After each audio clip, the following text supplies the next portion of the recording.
Doctor શ્રેયાને હું question પણ પૂછવા માંગુ કે ગોલ્ડન પીરિયડનો શું કોન્સેપ્ટ હોય તમારા અકોર્ડિંગ?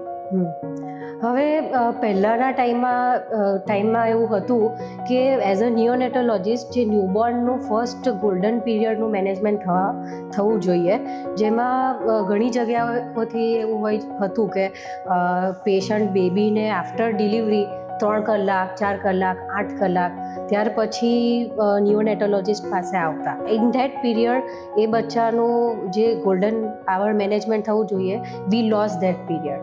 હવે એ મેનેજમેન્ટમાં એ જ આવે કે બચ્ચાને હાઇપોથર્મિયાનું મેનેજમેન્ટ હોય, ક્યાં તો પછી બચ્ચાને ડીલે ક્રાયનું બચ્ચું હોય કે જન્મ પછી બચ્ચું રડ્યું જ નથી. એવા બચ્ચાઓમાં કેવું હોય કે વિધિન 5 to 6 અવર અગર બચ્ચાઓને નીડ પડે થેરાપ્યુટિક હાઇપોથર્મિયાનો, તો એ બચ્ચાઓ વી લૂઝ ધેટ ગોલ્ડન પીરિયડ, કે એમાં આપણને બચ્ચાને ટ્રીટમેન્ટ આપી જ નથી શકતા કે આપણી પાસે 12 કલાક પછી આવ્યું બેબી. તો ઇન ધેટ કેસ કે એક ઇન હાઉસમાં આપણે અવેલેબલ છે ops facility and NICU facility જે નજીક છે. આપણી પાસે નિયોનેટલ ટ્રાન્સપોર્ટેશન જે કહેવાય, જેની અંદર ટ્રાન્સપોર્ટેશન વેન્ટિલેટર,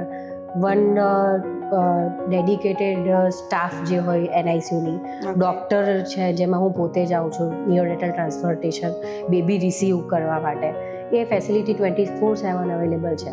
એટલે અગર વિમ્સમાં જ ડિલિવર થાય તો that is a best scenario, but અગર વિમ્સની બહાર પણ ડિલિવરી થાય તો we have a transportation facility so that we can bring the baby to the NICU.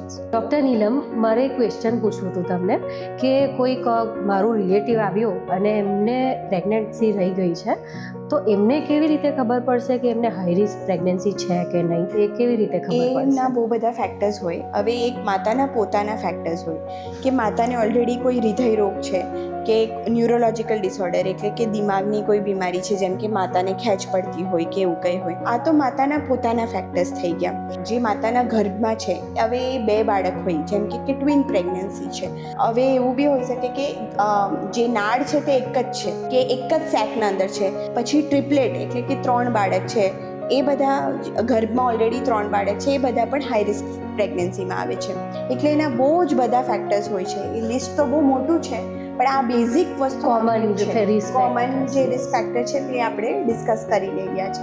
Thank you doctor Shreya, તમારે લેવલ 3 એક્સપ્લેન કરવા માટે અને જનરલ પબ્લિક માટે ઇઝી કરવા માટે, તાકી એમને પણ સમજ પડી શકે. થેન્ક યુ ડૉક્ટર નીલમ, તમે આટલું સરસ રીતે સમજાવ્યું કે હાઈ રિસ્ક પ્રેગ્નન્સી શું છે અને હાઇલાઇટ ક્યારે કરવાનું, હોસ્પિટલમાં ક્યારે આપણે વિજિલન્ટલી ઓપ્સ ડૉક્ટરને પાસે એડવાઇસ લેવી.